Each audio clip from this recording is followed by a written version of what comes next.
Hello guys, कैसे हो? बढ़िया। चलो स्टार्ट करते हैं यार। पार्ट 3 जो हमने लेक्चर लिया था उस पे एमसीक्यू प्रैक्टिस हो जाएगी तुम्हारी यार। और ये बेसिकली एग्जाम ओरिएंटेड है, टोटली बेस्ड ऑन पीवाईक्यू है। बहुत अच्छे से बनाया गया है इसे। और बहुत ज़्यादा चांसेस है इससे क्वेश्चन पूछे जा सकते हैं, बहुत इंपॉर्टेंट है। ठीक है। एक तरीके से ऐसे कह सकते हो कि हम मोस्ट प्रोबेबल क्वेश्चन दे रहे थे हमें और प्रेडिक्ट कर रहे हैं अनप्रेडिक्टेबल चीज़ों को। चलो, मजाक मजाक है। और पढ़ते प्रैक्टिस करते हैं यार, ऐसे ही तो माइंड थोड़े खुलेंगे। चलो then, part 3 based MCQ start करते हैं। पहला क्वेश्चन क्या है? The earliest labour laws reforms in India during British rule were introduced primarily to option A protect workers from exploitation, improve industrial productivity. Option C, protect the business interest of British employers. Option D, implement ILO directive. बताओ, फिर से सुन लो। The earliest labour laws reform in India during British rule were introduced primarily to, किस लिए भाई? Protect worker from exploitation, या improve industrial productivity, या protect the business interest of British employer, और इम्प्लीमेंट ILO डायरेक्टिव्स। बहुत सिंपल question है यार, पढ़ा रखा है। सोचो। अरे option number C man, protect the business interest of British employer. Basically notes में ऑलरेडी वो चीज़ें हैं मेंशन। चलो क्वेश्चन नंबर 2 पे आओ। खैर, which of the following provision is correctly associated with the factories act of 1883? Option A introduce 10 hour work day, provided overtime pay and prohibited child labour. Option C allowed night work for women. Option D first introduce ESI benefit. देख लो। सारे option इसमें elimination आराम से लगा सकते हो। Simple सी बात है यार, ओवर टाइम पे के लिए लाइक प्रोहिबिट नहीं किया था। ओवर टाइम पे एक्स्ट्रा मिलता ही मिलता।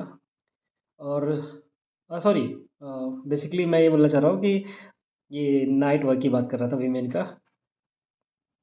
कि नाइट वर्क रिस्ट्रिक्ट किया गया था, अलाउ नहीं किया गया था।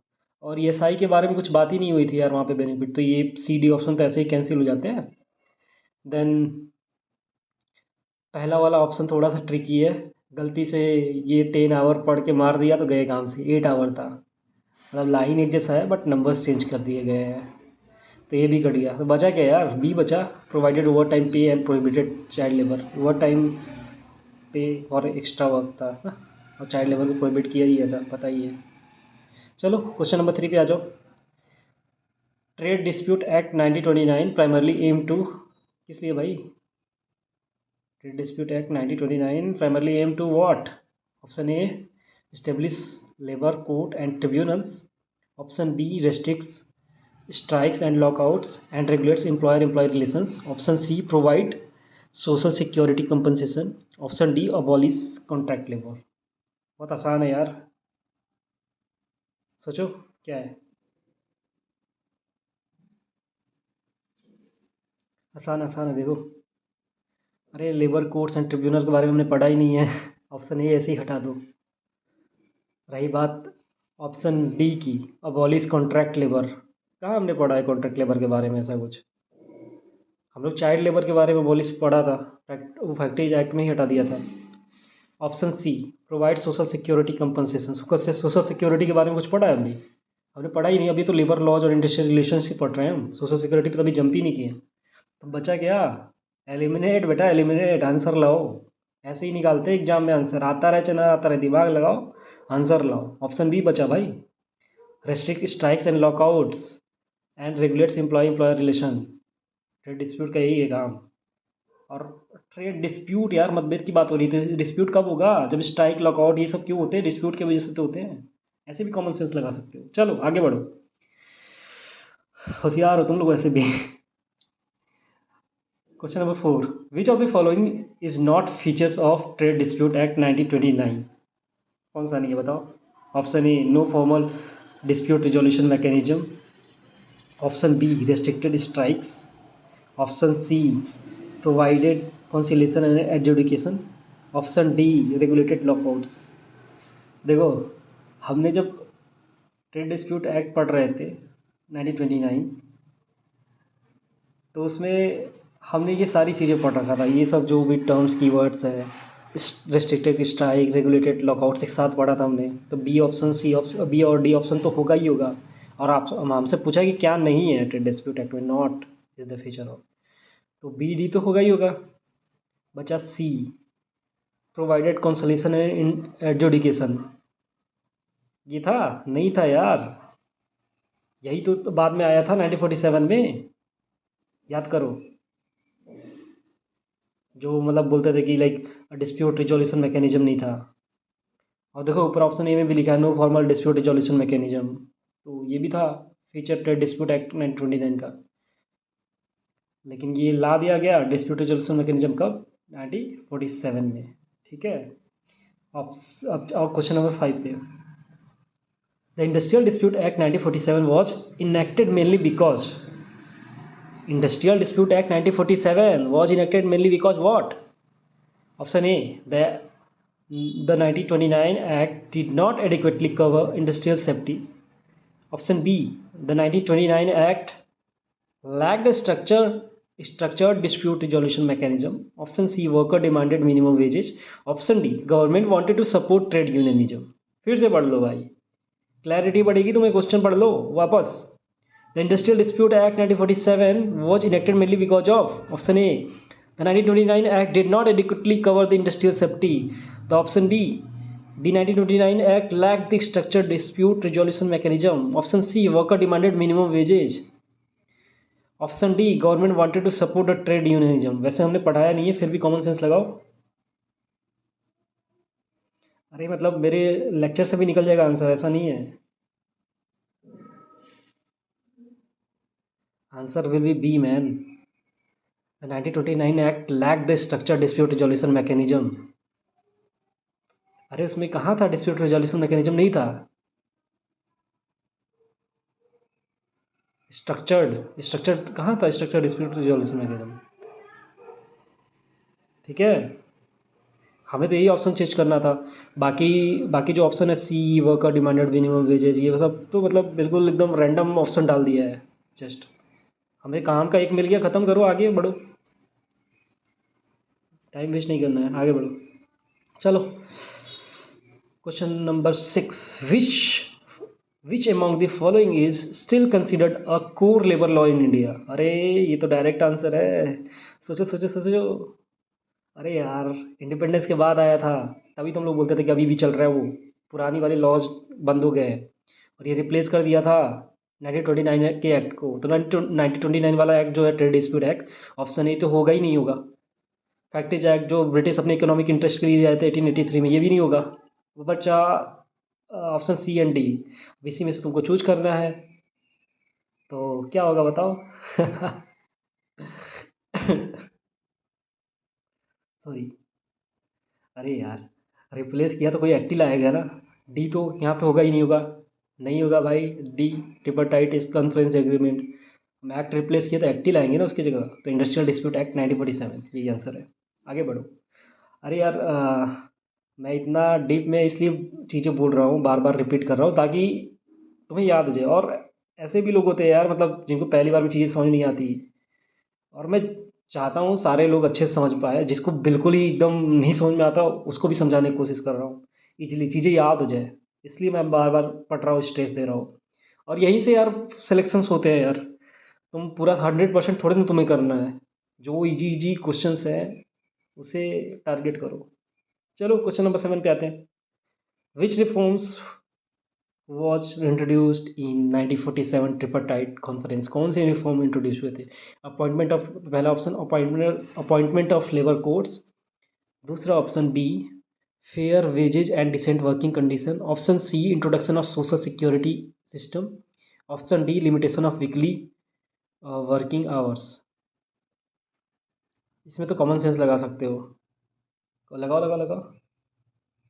अरे भाई, अपॉइंटमेंट ऑफ लेबर कोड हमने पढ़ा ही नहीं कहीं, introduction of social security system ये भी कहीं नहीं पढ़ा, ए सी तो ऐसे ही गायब, limitation of weekly working hours ये भी पढ़ा? कहीं नहीं पढ़ा भाई। सीधे आंसर में पहुंच गए एलिमिनेट करके। Option B is the right answer, fair wages and decent working condition. समझे? यही था ट्रिपाटाइट कॉन्फ्रेंस। चलो आगे बढ़ते हैं। Question number 8, the 3 year truce, no strike and lockouts was an outcome of. याद करो, इमेज याद क्या करो यार, ऐसे नहीं याद होगा कई बार चीज़ें। बार बार तुम जिन चीज़ों को रिवाइज करोगे ना, वो इमेज बन जाती है तुम्हारे में। यार ये इस पेज पे या यहाँ पे था, ये कोने में था, बीच में था, जब पढ़ रहे थे लेक्चर में, ऐसे कलरफुल समथिंग। याद करो, इसमें था 3 year truce, no strike no lockouts. बहुत आसान है यार, बहुत आसान है। Option A factories act 1883, option B trade dispute act 1929, option C 1947 tripartite conference, option D industrial dispute act 1947। बताओ किसमें था? अरे यार इतना आसान, इतना आसान। आंसर सी होगा भाई इसका, 1947 ट्रिपाटाइट कॉन्फ्रेंस। समझे? इसी में आया था 3 year ट्रूस। ट्रिपाटाइट से याद कर लो 3 year, चलो आसान तुम्हारे लिए, ट्रिक हो गया। ऐसा कुछ ट्रिक होता नहीं वैसे, बट ठीक है, याद करने के लिए ठीक है। क्वेश्चन नंबर 9 पे आ जाओ। The shift from employer dominated labour relations to labour capital corporation began, कब? Option number A immediately after the factories act 1883। ये तो पहले ही गलत है भाई, ये कब शुरुआत, पहले स्टार्ट हुआ था यार ये तो, इस समय तो लेबर लॉज, ये हो ही नहीं सकता। Option B during the trade dispute act 1929, ये भी नहीं है भाई, ये का यहाँ यहाँ तो हुआ ही नहीं था भाई। हम कॉपरेशन की बात कर रहे हैं यार, समझ रहे हो? पहले कंट्रोल होता था जब ब्रिटिश करती थी, तो ब्रिटिश तो है अभी ना। ड्यूरिंग ट्रेड डिस्प्यूट एक्ट 1929, हमारा देश आजाद हुआ 1947 में, हटाओ इसको भी। अब बच्चा option C after independence post 1947, ये आंसर होगा। तब हुआ था, कॉपरेशन की बात हुई थी, लेबर कैपिटल। और ऑप्शन डी था after the formation of ILO। अरे ये तो ऑप्शन में ही नहीं है भाई। हमने पढ़ा ही नहीं इसके बारे में, कुछ नहीं होगा ऑप्शन। मतलब आगे बढ़ो, सब कंटेंट से है भाई, सब कंटेंट से सारे क्वेश्चंस। थोड़े से ट्रिकी हो सकते, घुमा सकते, बट आंसर वो आ जाएंगे अगर अच्छे से पढ़े होगे, सुने होगे तो। नहीं तो वापस जाके लेक्चर देखो। ठीक है, क्वेश्चन नंबर 10 पे आओ। Which of the following act first address child labour abolition in industrial setting. ये तो बहुत आसान है। स्टार्टिंग में ही पढ़ा था, स्टार्टिंग में क्या पढ़ा था? अरे ओरिजिन कहाँ से होता है लेबर लॉ का? क्लू दे दिया, अब तो बता दो। Factories act 1883, option number A, that will be the right answer. बाकी ऑप्शन क्या पढ़ोगे यार, चाइल्ड लेबर प्रोहिबिशन एक्ट। चलो एलिमिनेट करने के लिए पढ़ लेते हैं। ये चाइल्ड लेबर प्रोहिबिशन एक्ट पढ़े हो? नहीं पढ़े हो? हटाओ इसको। ट्रेड डिस्प्यूट एक्ट 1929 पढ़ा है, बट डिस्प्यूट्स के बारे में, तो चाइल्ड लेबर कहाँ से आ गया इसमें? खत्म, बताओ। Industrial dispute act 1947। अब ये है कि यार सिंपल सी बात है, ये डी में अगर तुम फंसते थे, ये तो पहले से ही तुमको पता था, डी का सोचने का जरूरत ही नहीं है, पहले ही अबॉलिश हो गया था। अदरवाइज इनकेस अगर नहीं होता तो सिंपल सी बात है, ऑप्शन डी ही होता फिर। But option A is right answer, क्योंकि पहले ही अबॉलिश कर दी गई थी ब्रिटिश के ही टाइम पे, क्योंकि वो चाहते थे स्मूथ फ्लो हो यार अपने उनके प्रोडक्शन में। ऐसा नहीं है कुछ गड़बड़ हो गया तो उनके प्रोडक्शन बंद हो जाए। Okay, question number 9, which of the following correctly matches the time line of labour laws. बताओ कैसे कैसे क्या है। ऑप्शन नंबर ये है trade dispute act, factories act, फिर इंडस्ट्रियल डिस्प्यूट एक्ट। क्या था? Option number B factories act, trade dispute act, industrial dispute act. Option number C industrial dispute act, tripartite conference, factories act. Option D trade dispute act, industrial dispute act, factories act. बताओ time line of labour laws. अरे ये तो आसान, ये तुमको line से 10 बार पढ़ा चुके हैं, इसको तो याद रट जाना चाहिए। 1883, 1929, then 1947। Option number B will be the right answer. पहले फैक्ट्रीज एक्ट आया, फिर trade dispute act 1929, then industrial dispute act 1947, उसके बाद ट्रिपाटाइट कॉन्फ्रेंस आता। ब्रो ब्रो आगे चलो। Question number 12, which of the following was not introduced by the Factories Act 1883? Which of the following, question फिर से पढ़ो, not introduce by factories act 1883। Option number A restricted night work for women, option B overtime pay. अरे था भाई ये दोनों तो। Option number C 8 hour work days, ये भी था, याद करो, तीनों की तीनों ऑप्शन में थे। बचा क्या? आंसर बचा क्या? Answer option number D, leave with wages. ये कहाँ पढ़ा है? कहीं नहीं पढ़ा है अभी तक। आगे बढ़ो। चलो, question number 13। 1947 tripartite conference is significant because because because because because बताओ। Option number A, it introduce the concept of minimum wages. पढ़ा था? ऐसा कुछ पढ़ा है? बताओ बताओ। कुछ नहीं पढ़ा ऐसा। आगे बढ़ो। Option number D, it replace the 1929 act. Tripartite conference ने एक्ट रिपील कर दिया। ऐसा थोड़ी ना यार, रिपील तो हुआ तुम्हारा 1947 एक्ट से हुआ था। कॉन्फ्रेंस एक्ट कब से रिपील करने लगेगा भाई? एक्ट ही एक्ट को रिपील करता है। कॉमन सेंस लगाओ। यूपीएससी में ऐसे क्वेश्चन आ गए तो दिमाग लगाओ बस। हटाओ इस सब चीज को। Option number C, it abolish the child labour completely. Child labour completely अभी तक अबॉलिश नहीं हुआ भाई। देखो तो किसी न किसी फॉर्म में हो रहा है, कुछ रेस्ट्रिक्शंस जरूर लगते हैं। नहीं तो आज के ज़माने में जो एक्टिंग जो करते हैं बच्चे छोटे छोटे, अपने घरों में काम करते हैं, वो भी लेबर ही है बट अपने घर का काम कर रहे हैं भाई। तो कुछ चीज़ें जहाँ पे रेस्ट्रिक्शंस होते हैं, वहाँ पे रेस्ट्रिक्शन लगाए गए हैं। जहाँ पे नहीं है पॉसिबल है कि चीज़ें हजार्डस नहीं है, अलाउ करते हैं भाई। कंप्लीटली कहीं भी अबॉलिश नहीं हुआ है। Although you will find somewhere in the act कि जहाँ पे कंप्लीटली लेबर चाइल्ड लेबर का अबॉलिश किया गया है, but not like formal sense में। इनफॉर्मल सेंस में कह सकते हो, इनफॉर्मल सेंस में नहीं कह सकते हो, फॉर्मली बोल सकते हो। ठीक है, चलो बचा क्या? Option B, that will be the your right answer. It involve the government employer and workers jointly. अरे ट्रिपरटाइट कॉन्फ्रेंस का मतलब वही था कि तीन लोग थे, government employers and workers, means employees. Okay, चलो क्वेश्चन नंबर 14 पे आओ। The absence of dispute resolution mechanism was major flaws in। अरे भाई, डिस्प्यूट रिजोल्यूशन मैकेनिज्म कब आया था? याद करो याद करो। आया था तुम्हारा पोस्ट इंडिपेंडेंस 1947 में आया था भाई। तो जाहिर सी बात है 1947 के पहले की बात होगी ये। ऑप्शन नंबर सी डी हटाओ। Industrial dispute act 1947, tripartite conference of 1947 हटा दो। बचे ऑप्शन ए और बी। भाई फैक्ट्रीज एक्ट 1883 तो होगा ही नहीं होगा। शुरुआत सबसे पहला हो रहा है भाई लीगल लॉज का, इंट्रोडक्शन हो रहा है, ये ओरिजिन है। तो यहाँ पर तो होने के चांसेस ही नहीं है डिस्प्यूट रिजोल्यूशन मैकेनिज्म का। कुछ भी पहले इंट्रोड्यूस होता है तो प्रॉब्लम ही होता है, पहले क्रिएट होता है, फिर ये सब रिजोल्यूशन तो बाद में होता है। पहले किसी चीज़ को मतलब कुछ चीज़ें स्टेब्लिश करते हो, फिर प्रॉब्लम आता है, फिर तो उसको रिजॉल्व करते हो। तो हटाओ इसको कॉमन सेंस। फिर ट्रेड डिस्प्यूट एक्ट, ये तो खुद ही बोल रहा है भाई, ट्रेड डिस्प्यूट एक्ट 1929 यही है। एक्सप्लिसिटली रिटेन है भाई। बोलने में मेरे को दिक्कत हो रही है। कोई ना भाई, सबके मदर टंग अलग अलग होते हैं। मेरा हिंदी है, सो ऑलराइट, ठीक है। आ जाओ क्वेश्चन नंबर 15 पे यार। 15वें क्वेश्चन पे आ गए हम। Which of the following act form the foundation of industrial peace machinery. Industrial peace machinery in India किस एक्ट ने फॉर्म किया? Which of the following act form the foundation of industrial peace machinery in India? Option number A 1929 act, industrial dispute, basically ये क्या था? Trade dispute act था ना 1929 act, ठीक है ये। Option number B 1947 industrial dispute act, 1947 tripartite conference, और D option 1883 factories act. Industrial peace machinery की बात हो रही है भाई, बड़ी चीज ही है। कब बात हुई होगी सोचो। अरे भाई, industrial dispute act forms the backbone of industrial peace machinery, पढ़ा तो था हमने। Option number B, industrial peace machinery 1947 की बात है भाई, समझ रहे हो? इंडस्ट्रियल डिस्प्यूट एक्ट से ही आया था इंडस्ट्रियल पीस मशीनरी। पीस की बात कब होगी यार? पहले लोग कंट्रोल करना चाह रहे थे ब्रिटिशर्स वाले, ये तभी होगी इंडस्ट्रियल पीस की बात जब देश आज़ाद होगा। पोस्ट इंडिपेंडेंस की बात हो रही है। और कॉन्फ्रेंस में से कुछ नहीं होता है भाई, जो भी होता है एक्ट में होता है डिसाइड। तो 1947 का ही था डिस्प्यूट रिजोल्यूशन एक्ट। बाकी सब हटाओ।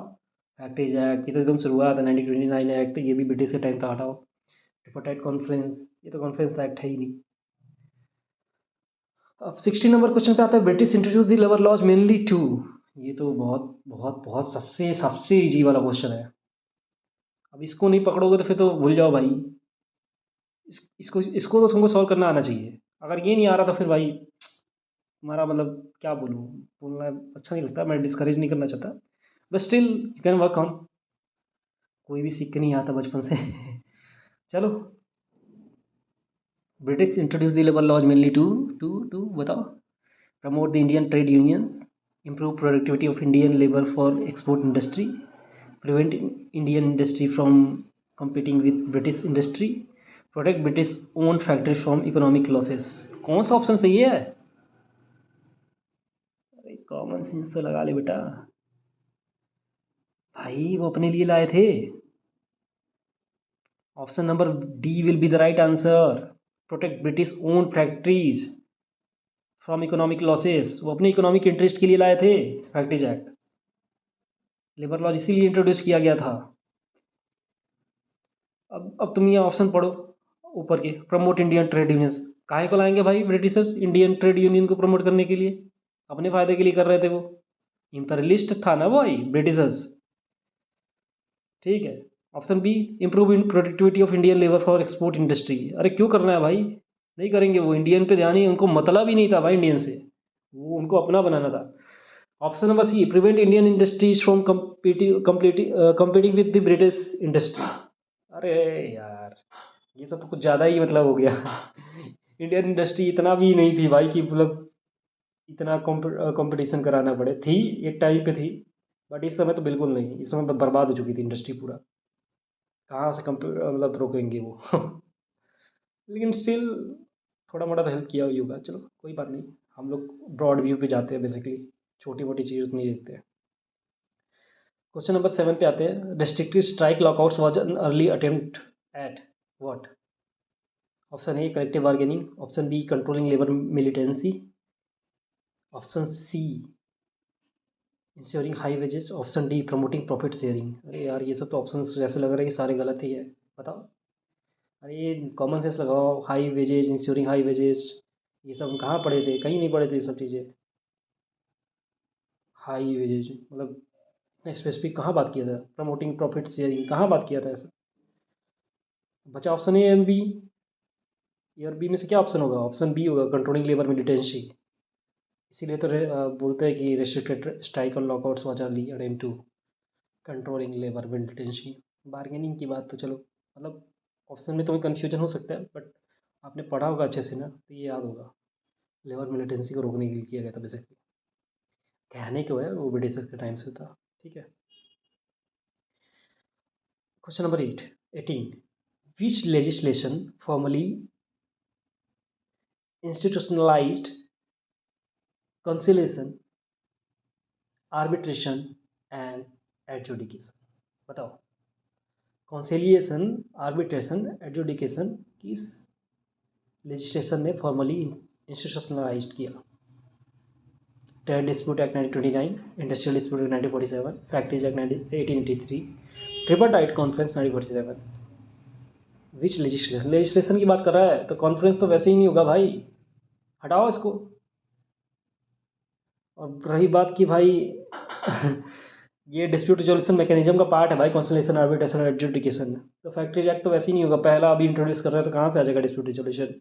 अब बात हुई कि ट्रेड डिस्प्यूट की बात, तो ट्रेड डिस्प्यूट एक्ट 1929 में इसकी बात की गई थी, लेकिन कुछ ऐसा फॉर्मली कोई एक्ट लॉ कुछ नहीं लाया गया था, और मतलब डिस्प्यूट रेजोल्यूशन मैकेनिज्म थे नहीं, बस एक तरीके से धमकीदारी दी गई थी, बट ऐसा कुछ होता नहीं था।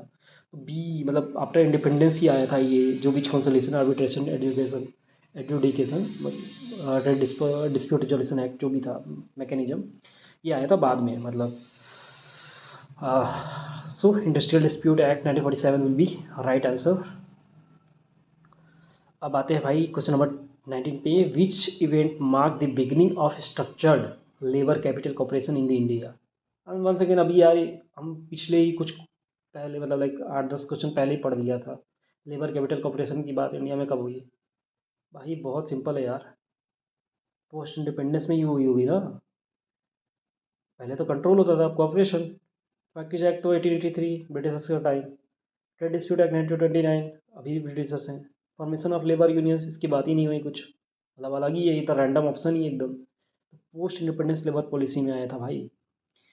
क्वेश्चन नंबर 20 पे आ जाते हैं, the British interest in introducing the factories act 1883 was driven by, बताओ। Option A moral concern for the worker safety, option B pressure from the nationalist leader, option C economic competition with the Indian industries, option D human rights obligation. The British interest in introducing Factories Act 1883 was driven by moral concern for worker safety. काटो, safety की बात करेंगे यार.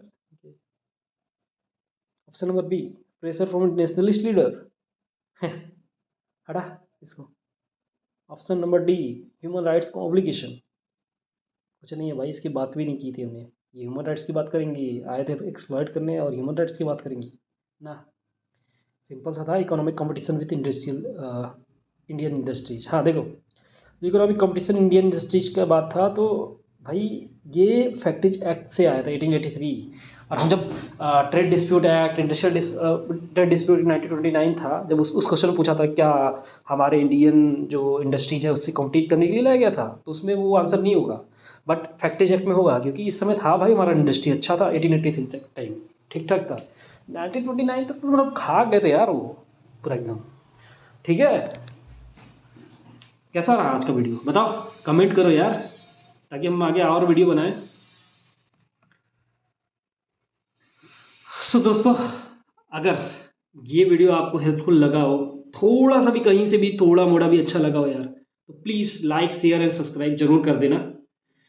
आपका एक like यार मुझे और अच्छे वीडियोस बनाने में, और मोटिवेशनल और पुशिंग, लाइक आपको भी पुश कर पाओ वैसे वीडियो बनाने में हेल्प करता है यार. शेयर करो किसी दूसरे एस्पिरेंट को, उसकी भी ज़िंदगी बदल सकती है यार. तुम्हें कंटेंट जो भी दूंगा एकदम काम का, एकदम फायदे वाले कंटेंट दूंगा, फालतू बकवास नहीं. जो भी दूंगा तुम्हारा माइंड खोलने के लिए, तुम खुद से पढ़ने लगोगे, तुम्हें ज़रूरत नहीं पड़ेगी कि ऐसा करूँगा ऐसा पढ़ूंगा. समझ लो, ठीक है. चलो then, all the best warriors.